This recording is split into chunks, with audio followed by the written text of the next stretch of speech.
നമസ്കാരം. ഇന്നലെ ചിങ്ങമാസം 1-ാം തീയതിയായിരുന്നു. അതുകൊണ്ട് തന്നെ എല്ലാ പ്രിയപ്പെട്ട മലയാളികൾക്കും ഹൃദയം നിറഞ്ഞ പുതുവത്സര ആശംസകൾ അറിയിക്കുന്നു. പുതുവത്സരത്തെ പറ്റി പറഞ്ഞപ്പോൾ ഞാനൊരു കാര്യം നിങ്ങളോട് പറയുന്നു. കാരണം സാധാരണ 1-ാം തീയതിയൊക്കെ നമ്മൾ എടുക്കുന്ന റെസൊല്യൂഷൻസ് ഉണ്ട്. രാവിലെ നമ്മൾ 5 മണിക്ക് കൊണ്ടിരുന്നു. നമ്മുടെ യോഗ, ജിമ്മ്, ഡയറ്റ് ഭയങ്കര കാര്യങ്ങളായിരിക്കും. 3-4 ദിവസം ജീവിതം ജോഷ്. പക്ഷേ 4 ദിവസം കഴിയുമ്പോൾ നമ്മൾ രാവിലെ അലാം സ്നൂസ് ചെയ്ത് കിടന്നുറങ്ങുന്നു, അല്ലെങ്കിൽ വീട്ടിലിരുന്നിട്ട് പോപ്കോണോ കപ്പലണ്ടിയോ കറച്ചുകൊണ്ട് OTT സിനിമ കാണുന്നു. ഇങ്ങനെയല്ലേ സാധാരണ സംഭവിക്കുന്നത്. പക്ഷേ ഈ ഒരു റെസൊല്യൂഷൻസ് പാളിപ്പോകാതിരിക്കാൻ ഞാൻ 2-3 ടിപ്സ് നിങ്ങൾക്ക് പറഞ്ഞുതരാം.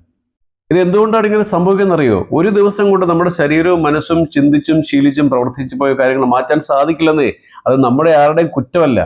നമ്മൾ തോറ്റുപോകുന്നത് നമ്മുടെ ഇച്ഛാശക്തി തെറ്റായത് കൊണ്ടല്ല, നമ്മുടെ ചിന്തിക്കുന്ന രീതി തെറ്റിപ്പോകുന്നുണ്ടാണ്. നമ്മുടെ ഇന്നത്തെ ഒരു ദിവസം നമ്മുടെ റെസൊല്യൂഷൻ തെറ്റിപ്പോയി എന്നതുകൊണ്ട് നമ്മൾ അടുത്ത മുഴുവൻ ദിവസത്തേക്കും അത് ഉപേക്ഷിച്ച് പോകുന്നതാണ് നമ്മൾ ചെയ്യുന്ന ഏറ്റവും വലിയ തെറ്റ്. അതുകൊണ്ട് ഈ വർഷം മുതൽ നമ്മൾ ശീലങ്ങൾ മാറ്റുന്നതിന് ഞാൻ 3 ടിപ്സ് നിങ്ങൾക്ക് പറഞ്ഞുതരാം. 1, മൈക്രോ ഹാബിറ്റ്സ്, അതായത് ചെറിയ ശീലങ്ങൾ തുടങ്ങുക. ഇന്ന് ജിമ്മിൽ പോകാൻ പറ്റിയില്ല, വിഷമിക്കേണ്ട, 10 മിനിറ്റ് നിങ്ങൾ പകരം നടക്കുക.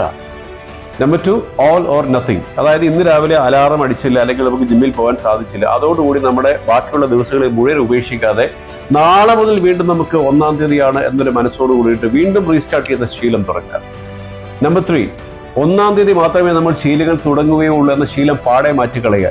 ഇത് എല്ലാ ദിവസങ്ങളും 1-ാം തീയതി പോലെ കരുതുക. 2-3 ദിവസം സാധിച്ചില്ലേ, വീണ്ടും റീസ്റ്റാർട്ട് ചെയ്യുക.